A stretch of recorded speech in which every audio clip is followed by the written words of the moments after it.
believe we're live. Welcome, everyone. Thanks for joining to another great show today.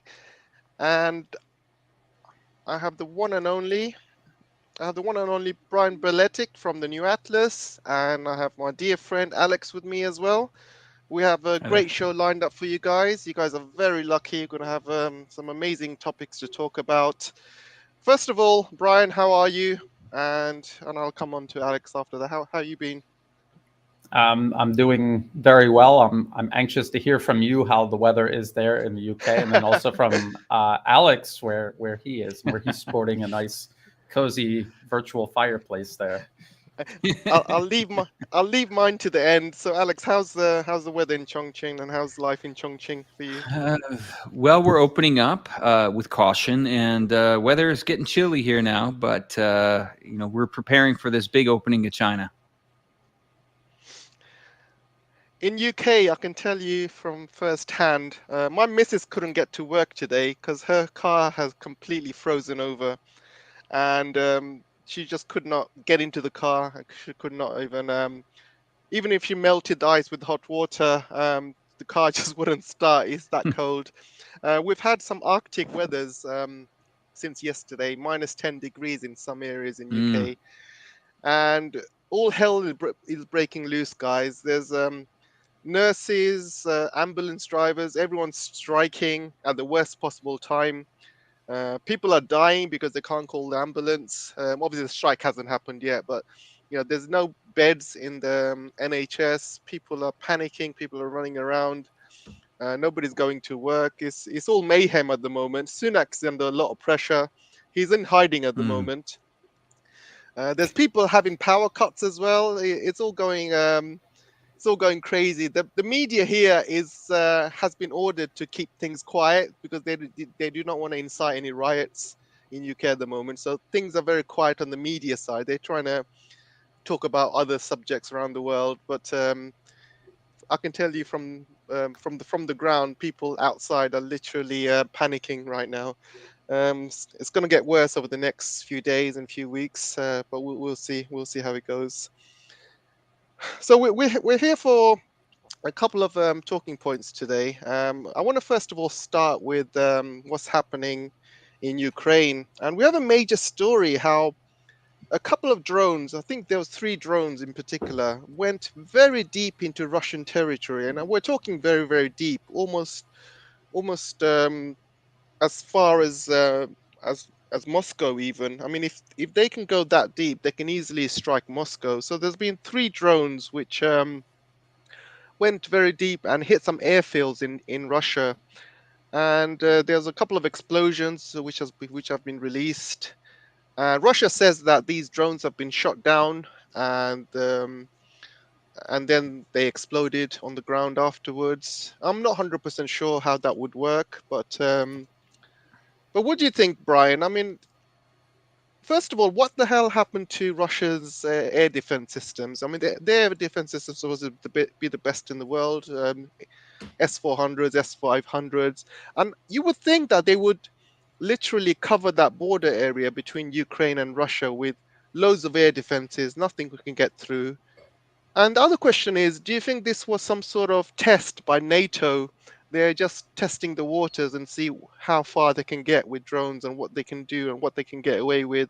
I mean, is this something? It sounds very suspicious to me. What's your thoughts about this? Well, the whole thing on the West and the Ukrainian side is very suspicious. As far as Russia goes, this is something that happens across many militaries and also Russia. Uh, Famously, complacency. I think is the human factor.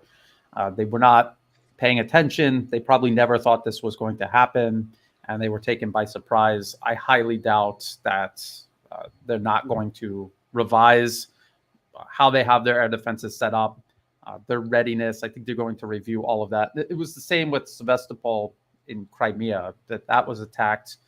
Now it's attacked regularly, but these attacks do nothing. But in the beginning, they got some lucky shots in, and it was because, again, complacency. So this is something that Russia is kind of known for historically. complacency, but then they get their act together.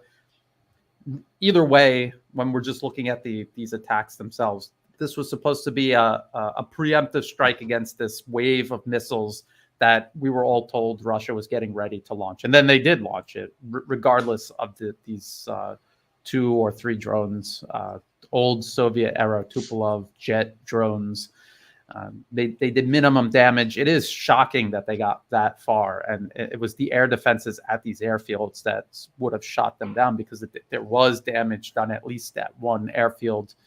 Russia says it's minimum. The evidence that I see coming from the West trying to suggest that, aspects of this attack seem to also suggest it was just a little bit of damage at one airfield.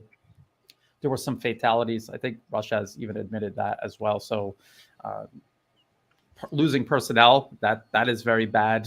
Yep. The equipment, you'd rather that have been damaged instead, but instead it was minimally damaged. Now, what I thought was strange about all of this was how the Western media was talking about, well, we have satellite images of these aircraft getting ready on the tarmac. They're getting ready. We know. And I don't remember the Western media doing this previously regarding these missile attacks. I don't remember them making such a big deal about it.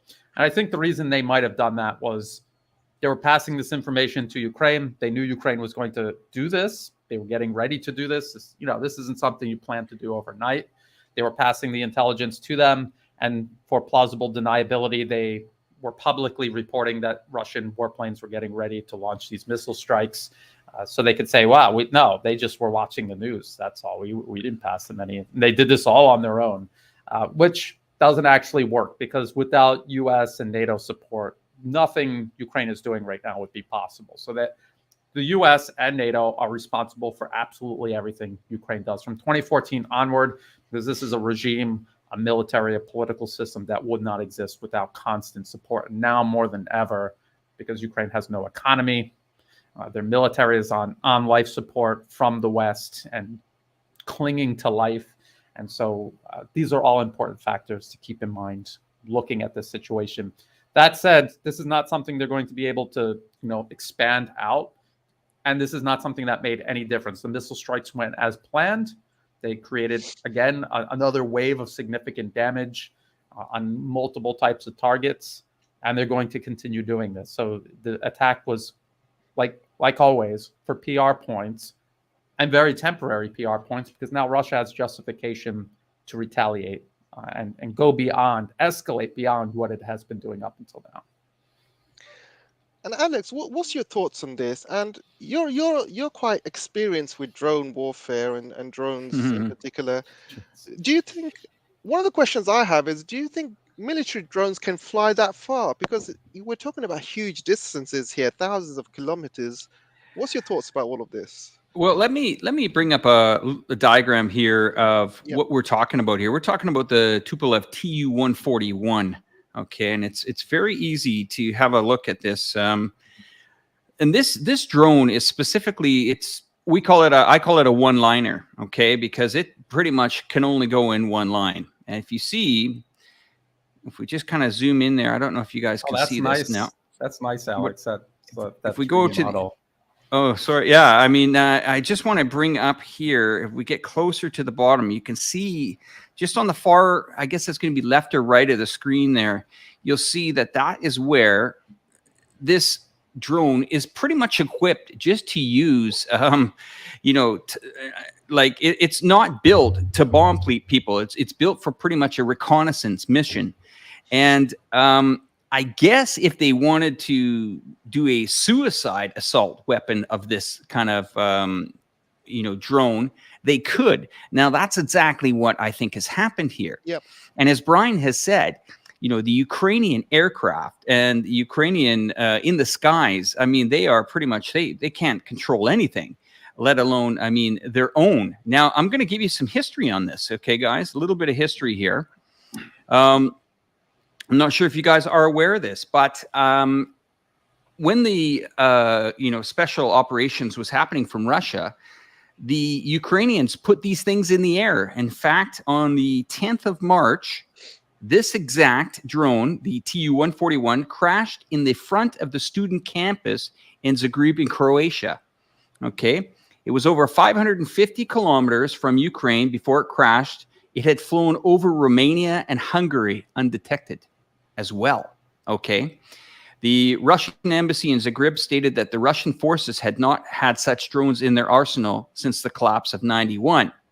Now, this should really kind of add to the story that happened in Poland a few weeks back, that these guys can't keep control of their own garbage. Okay. Second of all, is that when the blame game goes on, especially to Russia, well, this very instance here, it was after the investigation was taken that it was found that it was 1 to 2 drones had gone astray on the Ukraine army again. And once again, this is something that always happens where when they're using such old, or I would say such old drones like this. I mean, we're talking 70s, early, I would say very late 70s technology here. Pretty much only used for a reconnaissance mission. They probably strapped a little bit of explosives to it. It was a suicide mission. 1 line, 1 frame, 1,000. These things can do about 1,000 top speed, and they can pretty much only go 1 line. And I'm not sure why the media is not talking about what happened on the 10th of March with this exact style of drone in Hungary. I mean, these things, it's right here. Croatian President Zoran Milanovic said it was clear that the drone came from the direction of Ukraine after flying over Hungary. On the 15th, an undisclosed source close to the Ministry of Defense of Croatia was cited in the Croatian news magazine. I mean, this has all been just kind of washed out of the internet, kind of really deep down, and it's really disturbing. Now, what I'm gonna kind of go on record here and say that if they're starting to put these, and this is really going to back up Brian's research, because Brian, you do fantastic research, by the way. This proves that they are scraping the bottom of the barrels when they're putting 70s technology up in the air, and they brought it back in 2014. This isn't used by the Russians anymore. And this kind of stuff here is just, it's got desperation written all over it. Back to you, AJ. Yeah, I think the question on everyone's mind is, even though these are 70s technology, I mean, it's still managed to fly thousands of miles into Russian territory. So that is kind of scary. And I think people's questions are, if they can fly that far, they can easily fly to Moscow. And what if there's newer versions of this? Then they can probably even fly even further. What's your thoughts on this, Brian?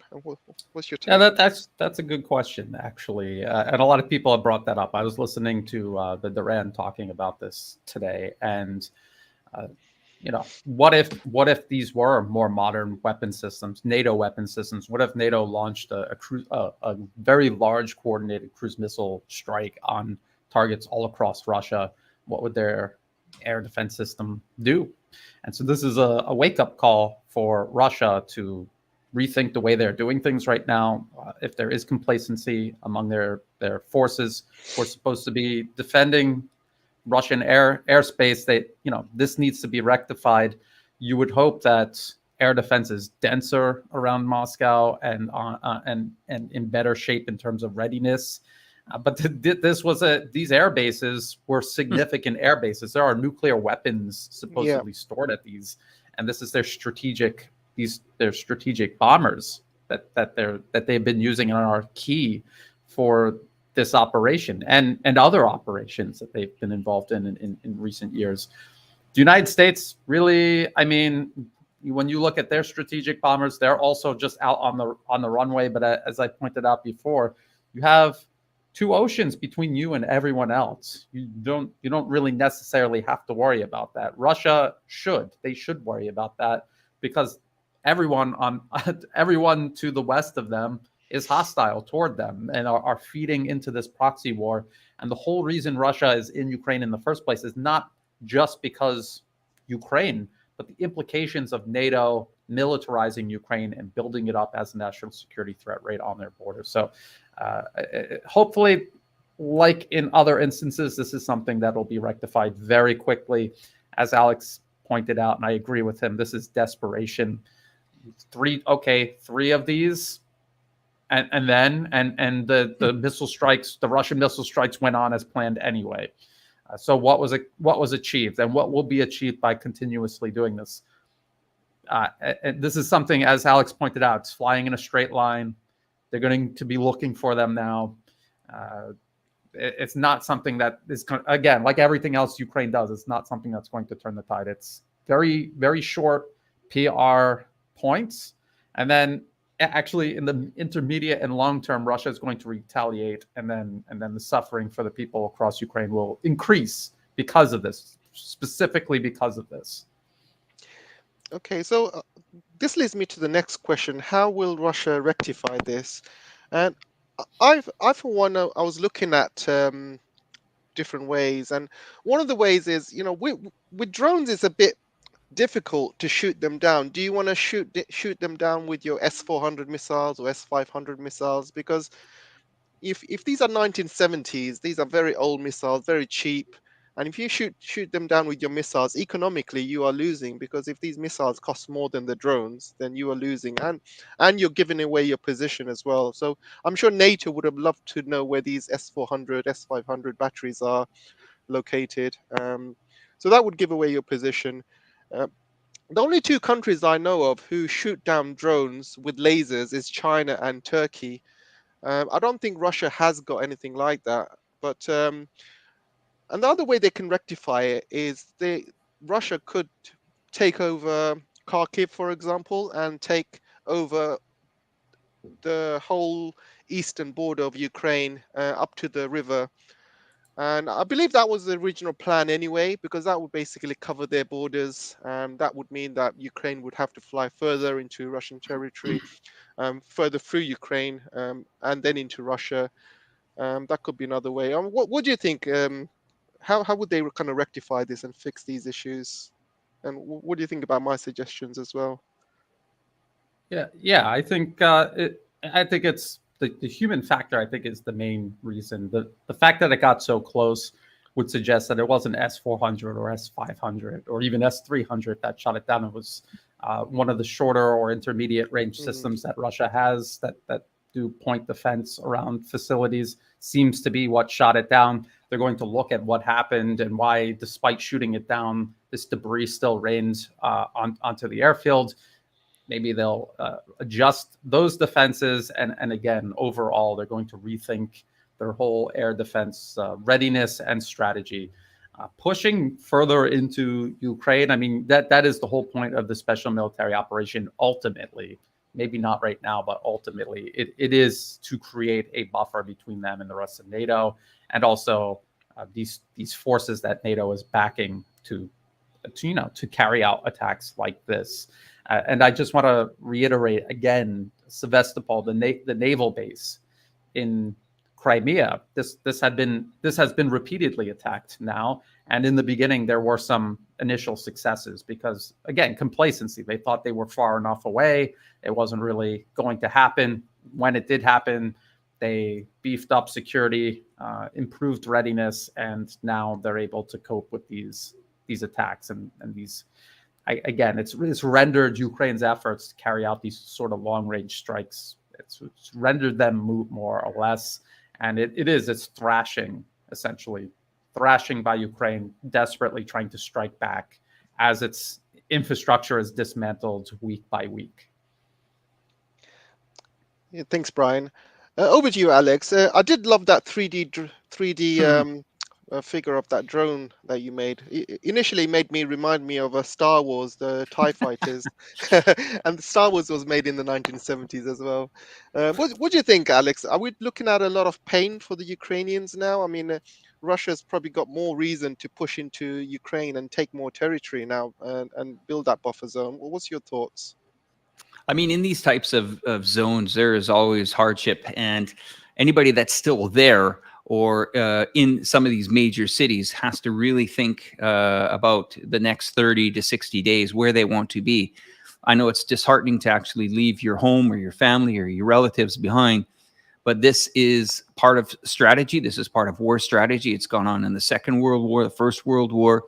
that winter is coming. We have that saying for a reason, because it's true.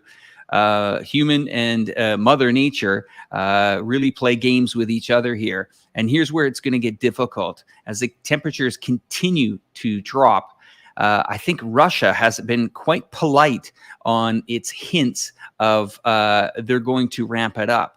Now, if you've taken out 30, 40, let's call it even 50% of the power grids all throughout Ukraine, you know, the writing should be on the wall there. What's next after power grids?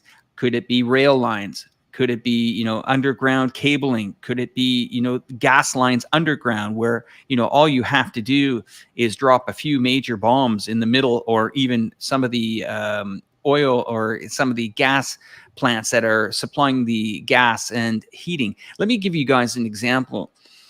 When the Soviet Union collapsed, most of these countries, the Baltics, they stayed on a similar heating system. And the heating system would be even generated by the government today, even in the Baltics, Lithuania, Latvia, Estonia, and even Poland, Czech. What happens is most homes there are heated by gas. And they have some of them in the old towns, you'll see them, they have the old radiators. Well, that heat usually doesn't get turned on by the government until it hits a certain level, or it drops to a certain level over the wintertime. Well, I'm sure it's already on already. Now, what happens is that these lines, they pump in the heating. So most people aren't prepared for electrical heating, let alone wanting to bear the cost of that.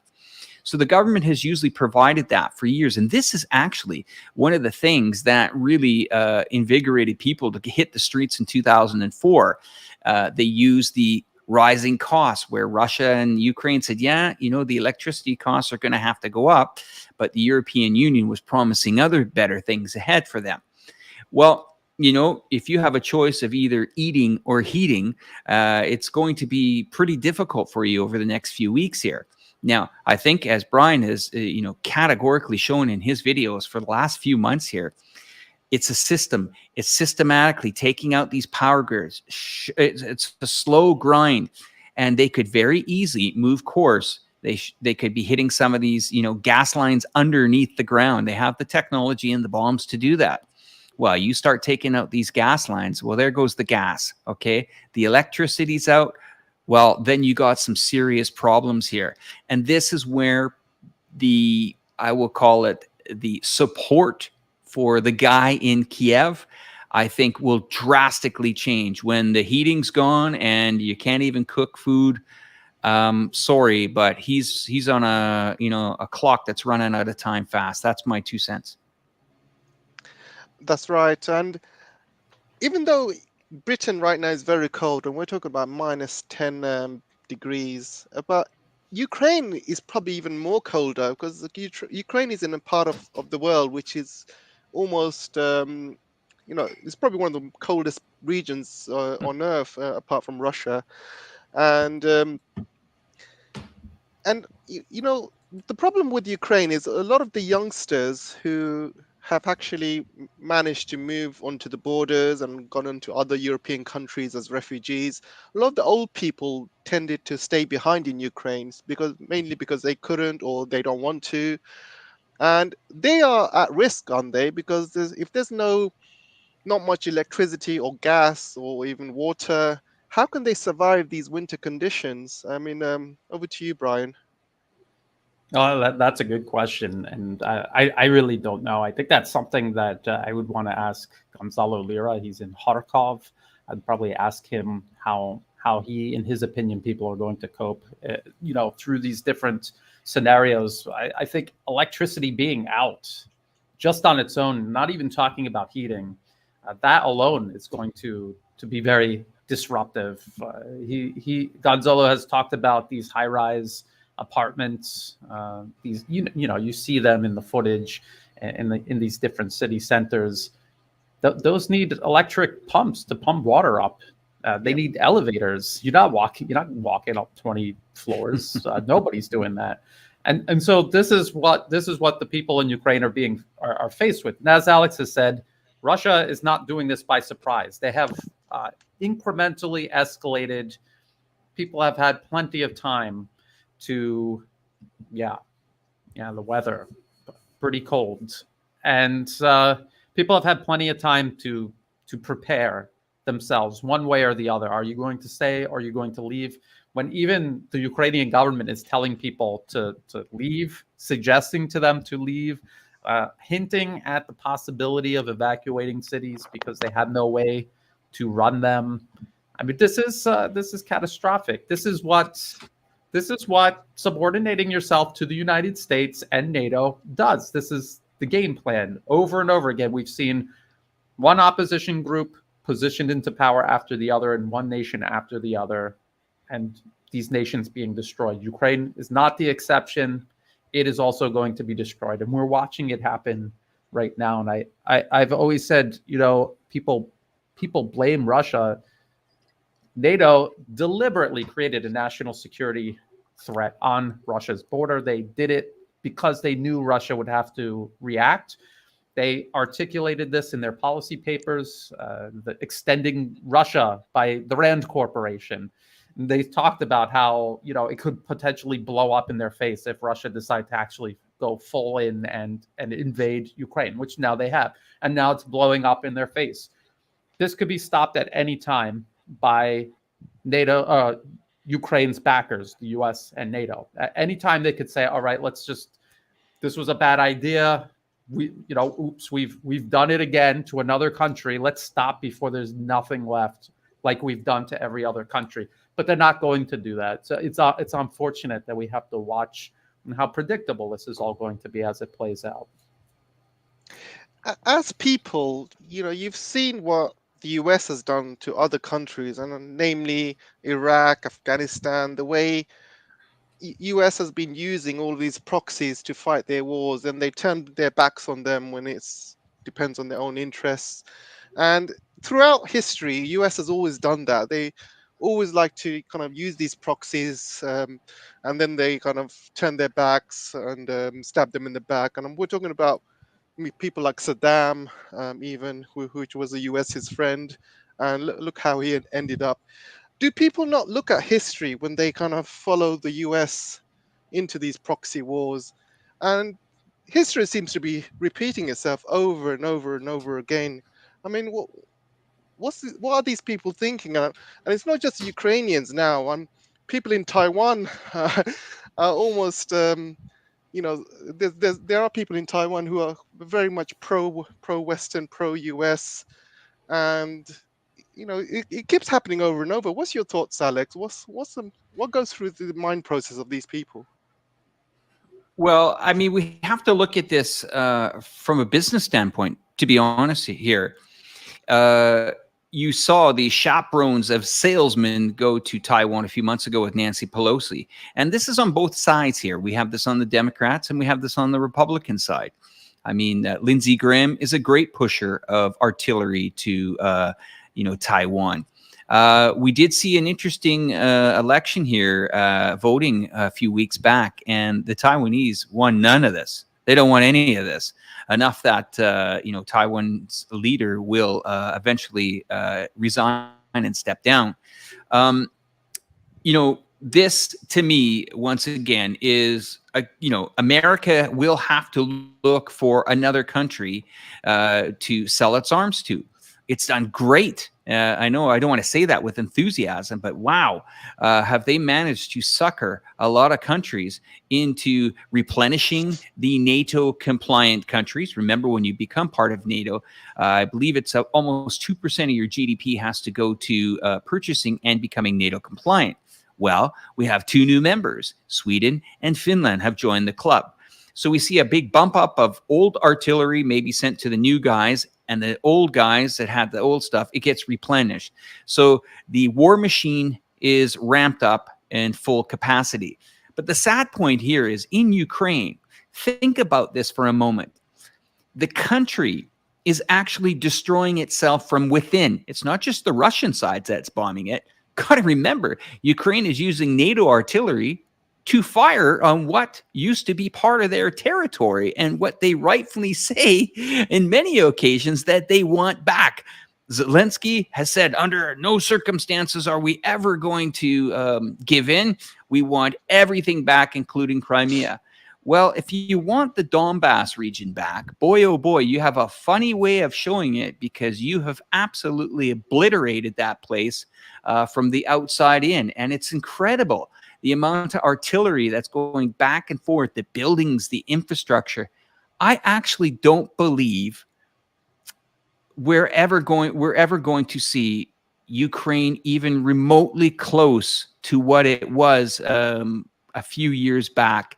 When all this is said and done, when NATO gets their part, where Russia agrees on that part, where I hope this guy will enter into, an agreement to stop this nonsense. I don't know how many young soldiers between the ages of 20 or 25, or even young men, are going to be left in that country. He has categorically wiped out a generation of his youth. It's sad, and it's almost, and I'm going to say this, it's almost selfish. Because when your back corner, and just look at the maps over the last 100 years, they've been rewritten. Geography has been rewritten. Borders have been, fought over. It's part of history. Hasn't this guy learned that, 100,000 or so potential deaths on his side, and the infrastructure that has been obliterated? Isn't it enough to put his pride to the side, sit down, and try to keep what's left of that country? Because the way he's going about it, and don't get me wrong, I don't condone war at any time, but this is a bloody fight against, it's Russia not really fighting him much anymore, but this has to come from Washington. Somebody in Washington has to say, okay, we got to end this. That's my take on it. If I could just kind of expand on what Alex was talking about, the way the U.S. sets up a client state is by picking people who are unable to see what they are actually doing, and instead believe they're doing something completely different. Vladimir Zelensky thinks he is a hero, a savior, a rock star, a superstar of one type or another. He believes this. He believes he's doing something great. He has all of these awards showered upon him to not just build up his image across the public, the Western public especially, but in his own mind, his ego, build up his ego. It makes it impossible for people like this to reconcile what's actually happening with what they think is happening, or what they wish was happening. And it happens over and over again. These are people who are deliberately put into power because they are unable to act in the interests of themselves and their people. They're predictable. They have starving egos that only the US is able to feed to the level they demand. And this is what creates these self-destructive client regimes that have over and over again run millions of people into the ground. This is just the latest example. And I think Alex is right. This isn't going to stop until the US, NATO stop it. And at any point they could pull the plug and it would stop, because Ukraine is not fighting this anymore. This is US and NATO money and weapons, and increasingly fighters infiltrating in.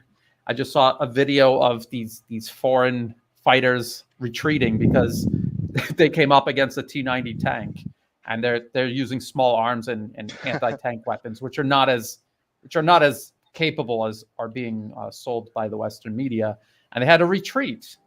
And I think this is an illustration of the futility of this whole conflict. No matter how well Ukrainian troops are trained, and they're not being trained very well, to be honest, it doesn't matter, because they don't have artillery, they don't have armor, they don't have air power. So how are you gonna win a war against someone who does? You're not. Period. That's right. I think I was trying to lean towards more about the people of Ukraine. I mean, I don't see any mass demonstrations. From what I can see, a lot of the Ukrainians, probably 80-90% of them, still are in support of Zelensky and in support of this war. And a lot of them took part in the color revolution in the Maidan as well. And can I add to that, AJ? Yeah, go on. Yeah, I mean, when you're saying that people aren't out on the streets, I mean, first of all, most NGOs are scared as hell, and they have left. They've packed up their bags as soon as they saw all hell would break loose. We'll talk at on the ground little soldier NGOs that kind of orchestrated the Maidan movement. Remember, this takes a fair amount of money. If you go back and you look at the footage from the Maidan and the 2004, all these revolutions, they're massively funded. You're not holding up $150 placard saying, end this or start this. These are coming out of great print shops. It costs a lot of money. Somebody managed to keep the whole center of the Kiev well fed for thousands of people that went for months on months. So we're seeing I would say partially, not all, but a lot of the NGOs have either the ones that are on the ground troops that ramp up, pay, get people into this, have pretty much vacated the premises and maybe planning flight tickets to another country, possibly in Asia, or maybe they've even ramped up their exposure in Thailand. I remember when I was in Thailand, and Brian, you have nailed this one to the T. The NGOs in Thailand are absolutely, they're everywhere. And it's quite scary on what they can do when they're fully funded. And that's why I think, you're not seeing that in the Ukraine right now because, they've either vacated or left. And I would just want to add to this before I hand it back to you, AJ, is a lot of the money has left too. We've seen 3 crypto billionaires in the last 30 days die, who are owners of crypto companies. Some of them have ties to the Ukrainian government. One died in the Principality of Monaco, where I used to live for almost 20 years.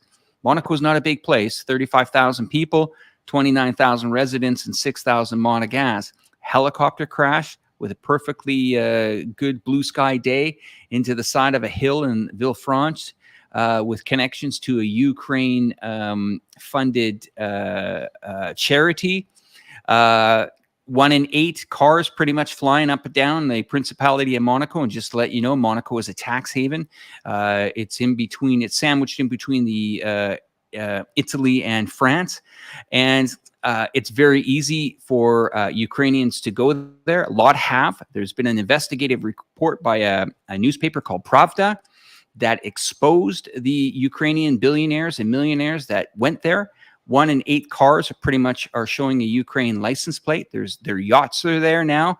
There's billions and billions of dollars being funneled through this area. And as a matter of fact, the people that were doing the investigation at the Pravda newspaper, well, the Ukraine government decided to do an investigation on the reporters as well. So money is leaking all over the place. They call it the Monaco Battalion. The Monaco Battalion. You guys can just look it up. You can see it. It's all about a lot of the oligarchs from Ukraine, moving in there. And I'll tell you, that place, it's a great place to be.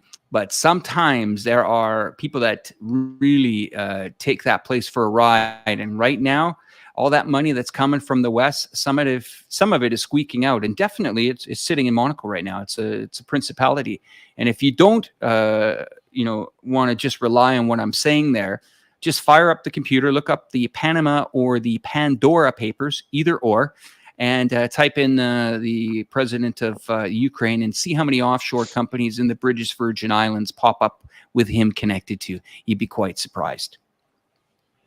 Thanks. Exactly, If I could, because Alex brings up a lot of good points. I agree with him, and I think that there are 2 reasons why you don't see the Ukrainian people rising up. Number one, just like Alex said, any protest, any large-scale protest that has any chance of making any difference requires organization and money, even if it's for a good purpose. I saw one unfold between 2013 and 2014 here in Thailand, and it was kind of a reverse color revolution. It was Thai people and Thai interests trying to oust a U.S. client regime, and it was successful, but it had major backing.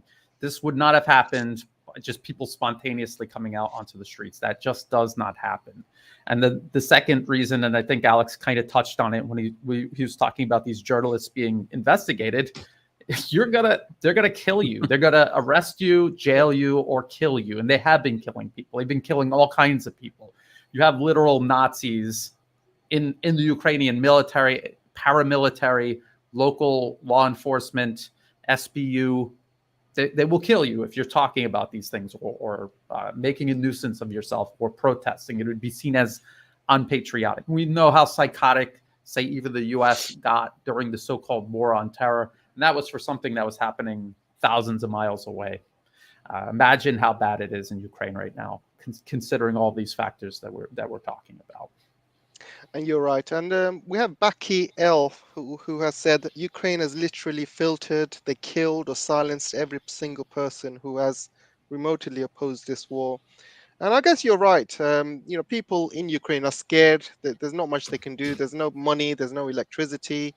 There's probably no internet. So for them to organize something like that would be almost impossible. They're probably all, stuck in their homes, not knowing what to do, scared, trying to survive. Trying to survive, exactly. And as you know, it's very, very cold right now. So they're doing everything they can do to survive. And the people who are running this war, the Zelenskys, the PR agents, the West, they're doing a fine job. I mean, even the West, people in Britain even, are completely oblivious to what's happening in Ukraine. Yeah, absolutely oblivious. People have been absolutely brainwashed here in UK and probably most of Europe. But there are obviously there are small elements of people who are clued up, who know what's happening around the world. But we're talking very small and few and far in between. And I remember in the Iraq War, there was 32 million people marching in the streets, and we have nothing in those numbers, absolutely nothing. I want to go back to talking about the drone incident. Actually, initially when these explosions happened in Russia, there was articles talking about HIMARS, and it kind of made sense at the time when I read it. And obviously the Russians said it was drones afterwards, but initially they thought it was HIMARS that did it.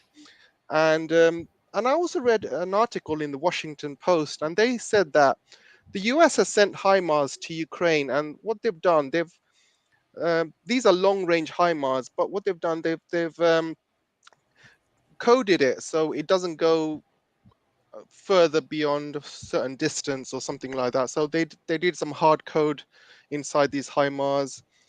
And my question is, if these are hard coded, if these are long range HIMARS and these are hard coded to be short range HIMARS, and they are in Ukraine, and everybody knows that if you're a good hacker, you can easily hack into these systems and turn it into a long range one. Is that something that could be possible, Brian? Is that something that can be done? Well, even if it was a foolproof way that they've safed them against using these longer range ATACMS missiles, Germany, the UK, they've sent M270s, which are a tracked version of the HIMARS. It has 2 rocket pods instead of 1, and they could easily fire ATACMS. So I've heard, again, from the Duran, a very interesting conversation about why the U.S. announced this. A couple of ideas. One, they're trying to, again, plausible deniability regarding any involvement with these long-range attacks deep in Russia. Also, maybe there is different factions in the Pentagon and in Washington and in the State Department. Some people want to give Ukraine longer-range weapons, others do not. And so maybe someone said, let's safe the HIMARS from firing longer-range ATACMS, and then we don't have to worry about it. That even if you send the missile and try to use it with the HIMARS, it won't work. But again, Germany and the UK and others have sent the M270, which is perfectly capable of firing long-range ATACMS, and I highly doubt that they would have safed those as well. Ultimately, it doesn't matter because the ATACMS is available in fewer numbers than even these HIMARS rockets that have been sent to Ukraine that they're already running out of.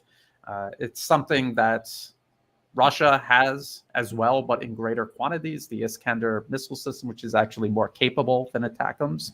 And so if this is a capability that is going to win you a war, Russia is going to win the war much, much sooner than Ukraine. So again, it's one of these things that it'll cause more death and destruction. It'll drag everything out longer, but it's not going to change the outcome. Okay, so I'm going to talk a bit technical now, and either of you can kind of jump in on this. So these drones that have flown very deep into Russian territory, they would use some sort of maybe GPS satellite signal or something. I mean, that's one thing. Could they have been done using Starlink? And is GPS available over Russia? And thirdly, how is this possible in a technical sense? I mean, isn't Russia shutting down all of these Starlink signals or GPS signals over Russia? I mean, we're in a war scenario here. I mean, technically, how would they fly these drones that far into Russian territory? I think these older systems have internal guidance. They have a gyroscope and other ways of keeping track of where it is in space. Just in space general, not outer space. This is a way of knowing where it is. This is actually a really good way of safing your equipment from jamming, like jamming GLONASS or GPS. Is if you have an internal system that is keeping track of where you are, the orientation, the distance you're flying, the direction you're flying, you're actually able to guide a missile, a rocket, an aircraft to a specific point on Earth, just like GPS.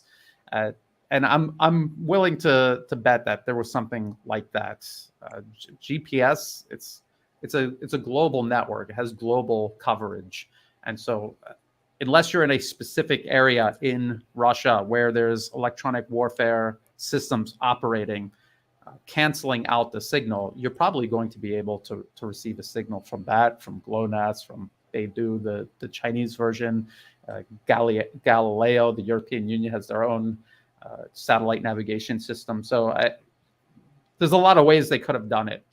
And I don't think in that sense there was a lot Russia could do to stop it. What they need to do is tell their air defenses to pay attention more closely and be at a higher level of readiness. Sure. So it brings me on to the next question. This is for Alex. So do you think this was some sort of test by NATO to basically test the defenses of Russia in case things escalate in the future, and this war escalates between NATO and Russia? Well, this is some sort of, they were just testing the waters to see how far they can get, and they were just testing the Russian defenses. What do you think, Alex? I think, as I was talking earlier, in March, they flew this over Romania without even noticing anything. I mean, Americans are in Romania big time, and this didn't get caught. I mean, these are launched off the back of trucks, big trucks. They tilt back the drone, they shoot them off there, they blast. It's like, I'm going to try to simplify this, make it sound a little bit even easier. They got lucky. It's like throwing an airplane, paper airplane. One direction, and that's it. Not much time to go off the grid on these things. Remember, these things were built for pretty much reconnaissance. And it's like that. They've maybe put some special secret payload on there to explode, but it's a suicide mission. It's, and that's exactly what it's done. These are pretty much outdated equipment. I don't think it poses too much of a threat. I don't think they have an endless supply of these, and I don't think they'd actually go back to manufacture them. I think it actually shows weakness of NATO to actually say, wait a minute, guys, why are you floating these up into the air? A, you're going to irritate the heck out of Russia. They're going to come back and hit you harder. And B, this is old technology. I mean, this stuff was headed for the garage. Some of these are in the museum. Okay, I mean, these are 70s stuff. It's sitting in some of these museums right now. So they fired them up. Some guys maybe said, "Hey, what's this? We haven't used it yet. Let's throw it against the wall and see what sticks." That's exactly, I think, what's happened here. Should Russia be concerned about it? I mean, it's not nice to see some of these drop on people or actually be suicide missions, but that's exactly what they are. It doesn't surprise me. Ukraine did it. When they make a mistake, they blame it on Russia. I'm surprised that they haven't taken credit for this. Maybe they're too embarrassed to take credit for this. I don't know, but that's my 2 cents. But this is old technology.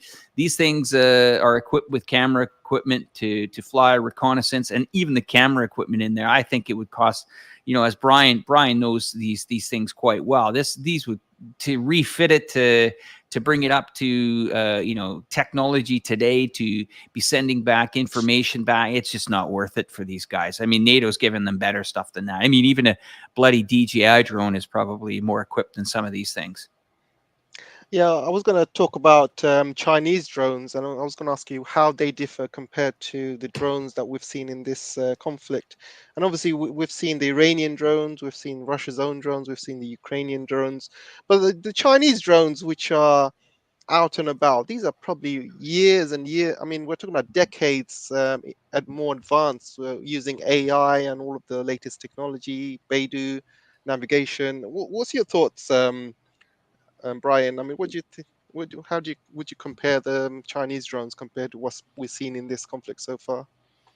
This is something that's really hard to tell. You don't know until they are actually used.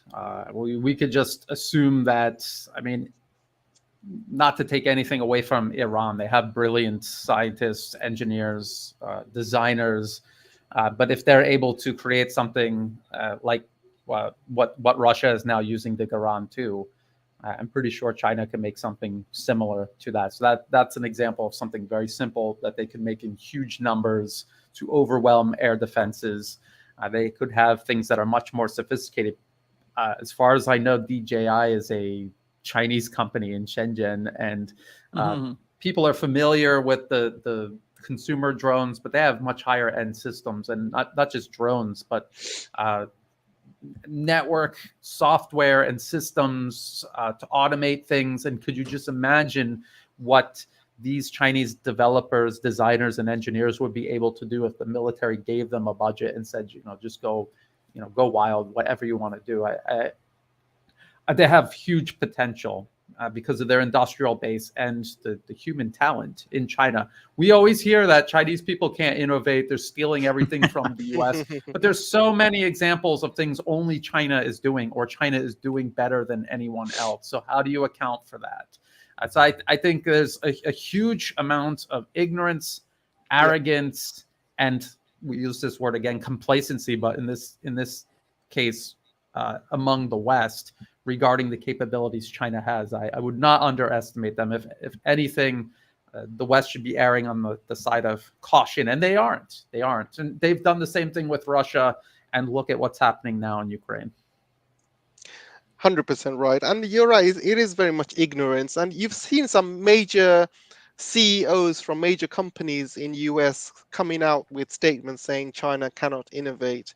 And it's very much ignorance, like you said. And, drone warfare, I believe, is the future. And you've seen how much damage drones can do. And imagine if you have an arsenal of hundreds of thousands of these drones, and the country which can produce most of these drones at a very cheap cost and produce them in numbers, hundreds of thousands, they would have the clear advantage in any future war. So let's go back to Zelensky now. And I don't know if you've seen his picture on Time magazine. I don't know about you, but when I was young, I thought Time magazine was the ultimate magazine, the place to be. And if your face is on Time magazine, then you must be absolutely great.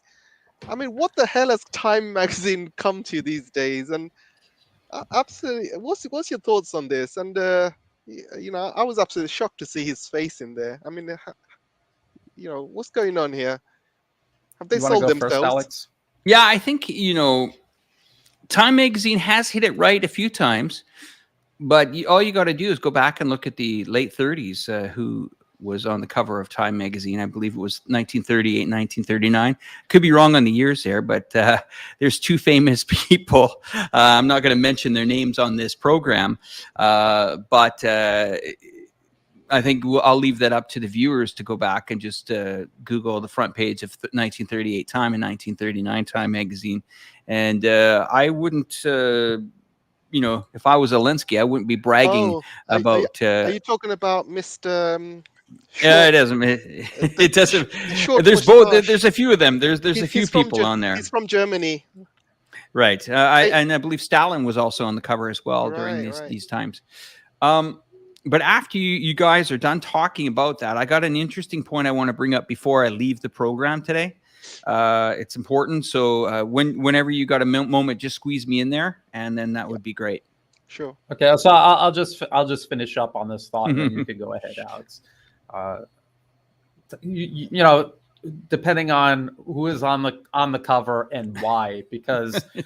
I think Vladimir Putin was also on the cover, but it was not, to celebrate or cheer him on. It was to undermine him. Time Magazine, Newsweek, it doesn't really matter. They have direct connections with the U.S. State Department, and that's what it is. It is a mouthpiece for the U.S. State Department to help advance U.S. foreign policy objectives, and that's what they're doing. And they put people like Zelensky on the cover, and they celebrate him to build up the illusion of credibility.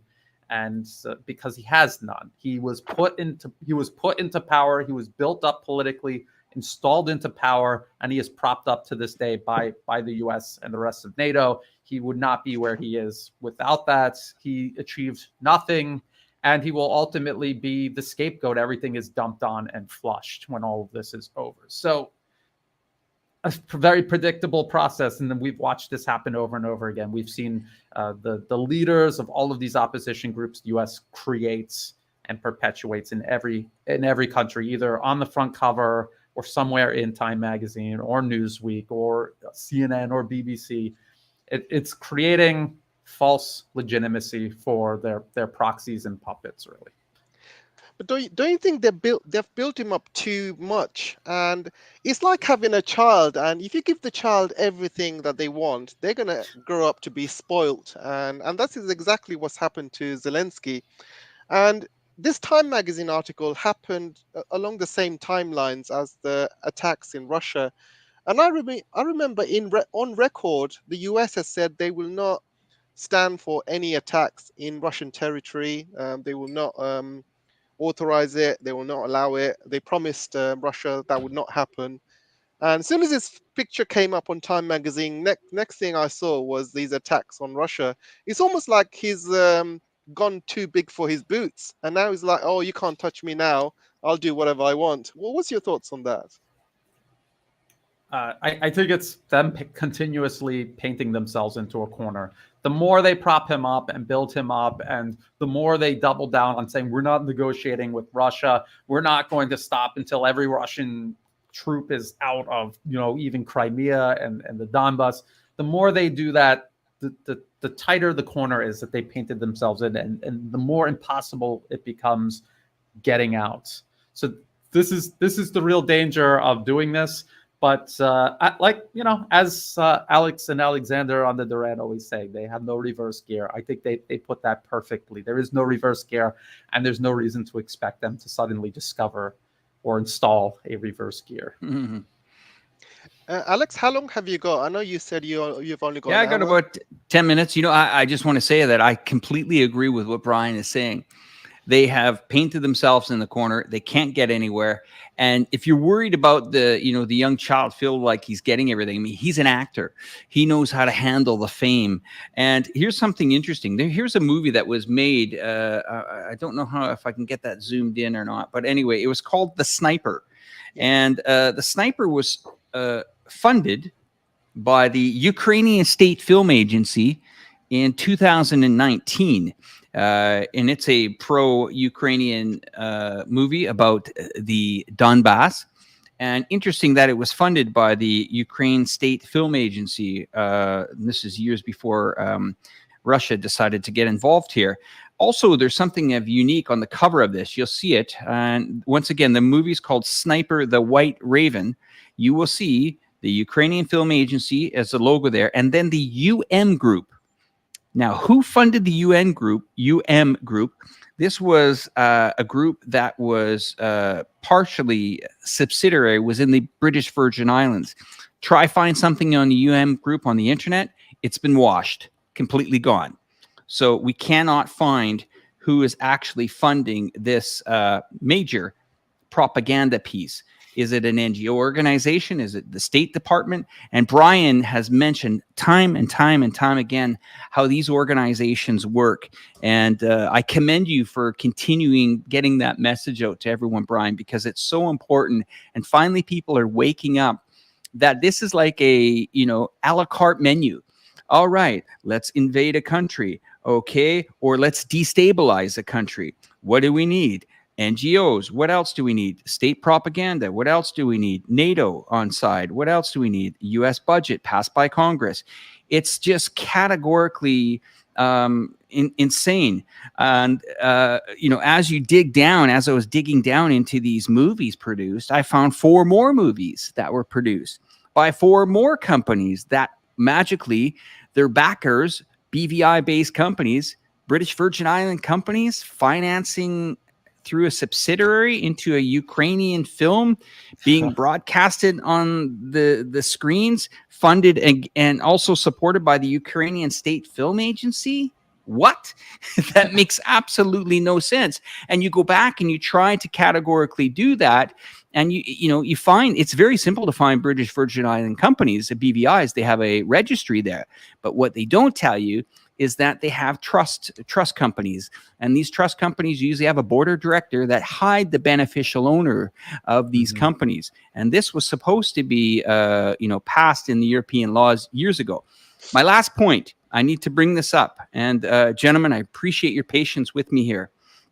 I don't know if you guys are aware of the Bank of International Settlements. They're a huge foundation that they basically are owned by the central banks. Most of the central banks in the world own them, okay? They're based, of course, in Switzerland, in Basel. Now, Basel is a big banking, very quiet canton in Switzerland, very quiet, but a lot of banking business goes on there.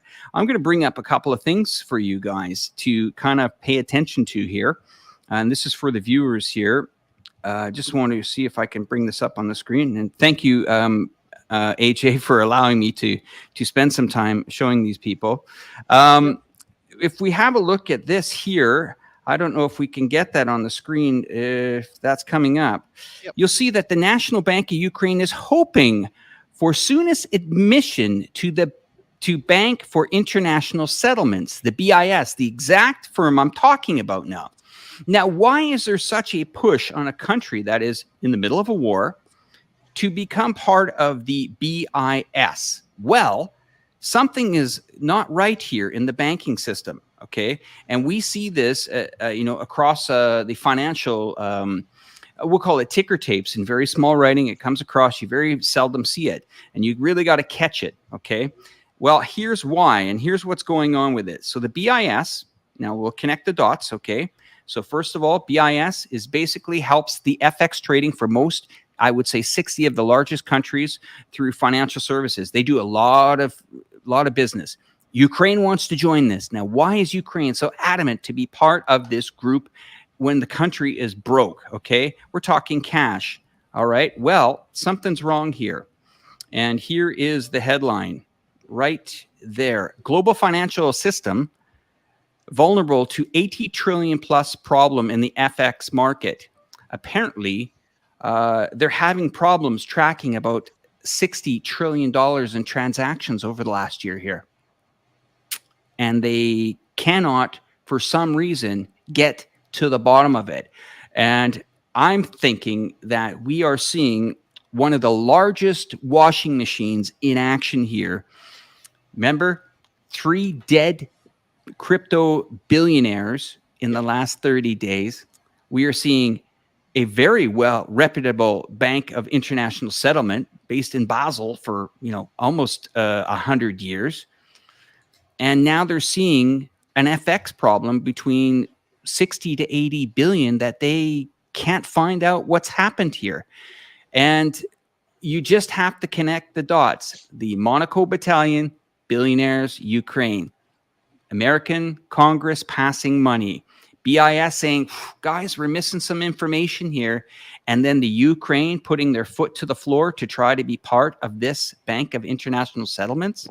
I didn't know banking was that great in the Ukraine, but I guess with instability and starting a war and having the Americans back you up, I guess it's a great business to be in. Anyway, that's my 2 cents, AJ, and I'll stick around for 5 minutes, but of course I'm done with everything. I appreciate you guys giving me the time. I was limited today, but Brian, it's so great to share the screen with you again. I really would look forward to having a more in-depth conversation, but for my viewers that are watching, and as well, AJ covers some amazing stuff. Please subscribe to these gentlemen's channels. They put in a tremendous amount of time and energy into the research. And Brian, I am so happy that we have you during this time, because without voices of yourself, the Duran, Ira O'Gray, AJ, Patrick Lancaster, Eva, I mean, we would only hear one side of the story. And my hat's off to you. I commend what you do. I know it's difficult. So thank you very much, gentlemen. Thanks, Alex. Thank you too, Alex. I mean, you contribute as well, and I really value your contributions, and I always learn a lot every time we have these conversations, including just now what you're laying out about it's a washing machine. I hear more. I'll send you all this notes over. So, I mean, I know you go in depth, man. So I know you're going to pick this apart and probably come up with a pretty clear conclusion here. So my pleasure to hand over anything to help the cause. Thanks again, guys. Really, thank you very much. Before you go, Alex, sure. I saw a picture on Instagram. This was 2 days ago. There was a Ferrari parked outside Harrods in London. And a lot of people assumed that it was probably owned by a sheikh or some sort of Arab. And to a lot of people's surprise, it had Ukrainian number plates on it. And somebody actually on Instagram zoomed in on the Ukrainian number plate. And, London at one point used to be called Londongrad. That was this nickname because they used to let in a lot of Russian oligarchs come in, buy properties, put money into London. You had Roman Abramovich buying Chelsea, of course. Mm-hmm. And now, it seems like a lot of oligarchs coming in from Ukraine are replacing these Russians. These Russians are being kicked out. They're being sanctioned, and now they're being replaced by these Ukrainian oligarchs. And you have them parking outside Harrods. They're going out on their shopping sprees. They probably all got golden visas. And and this looks like what's happening. And you see, and there was somebody who did an audit on some of the properties that are being sold in London. And there's one particular property called One Hyde Park, and each apartment costs around 32 million. And we're talking about 1 or 2 bedroom apartment each costs like 32 million. And I think the penthouse is like 300 million or something like that. And all of them are basically, most of them are signed to Russian oligarchs, not Russian, Ukrainian oligarchs, and Ukrainian companies as well. And it's just absolutely crazy. They're all just now replacing all the Russian oligarchs with the Ukrainian ones. And probably getting a deal, selling the seized yachts back to the Ukrainians that they've seized from the Russians. All the assets that the Russians had, all these banks and the European Commission, Vander, whatever, she's been, saying that she's seizing or freezing these. And some of them are up for liquidation. I mean, just a week and a half ago, one of the opposition members of the opposition for Zelensky, his $200 million yacht was seized in Croatia. And it's set to be auctioned off. I mean, I'm not saying that every side here is squeaky clean, but we're talking big money this time. This isn't a Middle East washing machine going on here. This is big money. And when the BIS is involved, the Bank of International Settlement, and they're rushing and hoping for Ukraine to get in there quickly, that there is a ton of money that is going through the FX. And why are 3 mysterious deaths happening in the crypto market? Billionaires in the last 30 days. You can't make this stuff up. It's real. It's happening right before our eyes. This is a huge business, and I think media has really caught up to it. and there is a side that is not bending the knee. You know, in some of these Middle East countries where, you know, the United States went in, and Brian, you would know this better than I do, they had pretty decent control over the events and the media. Well, enter Vladimir Putin. He's not going to get pushed. He's not going to get pushed over here. And I think the West is starting to understand, wait a minute, we're bleeding so much money here. How long is this going to go on? And while they're at it, they're just pushing everything they can. Yeah, well, Sun Yan, that's interesting. Bank of International Settlement is not under any jurisdiction. So BIS, sorry, it's to be technical on you there. The BIS is actually the central bank cooperation, but it is in Basel. And I would say that where there's the computer, that is where I would say there is jurisdiction. Where all that hardware is and where all those lines are, it doesn't matter. It's down to jurisdiction. Hopefully that helps, AJ. I'm going to sit backstage and watch you guys for a minute. And